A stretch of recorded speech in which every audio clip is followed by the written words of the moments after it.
R is a powerful programming language and software environment primarily used for statistical computing and data analysis. In agricultural sciences, R plays a crucial role in analyzing complex datasets, enabling researchers and farmers to make data-driven decisions.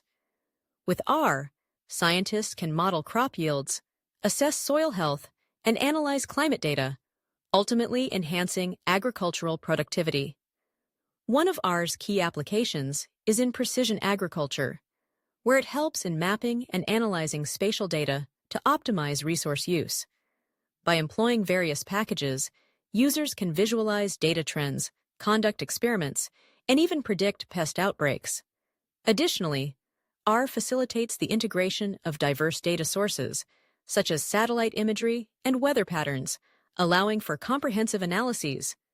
Moreover, R's community-driven nature means that new tools and techniques are constantly being developed, ensuring that agricultural scientists have access to the latest advancements.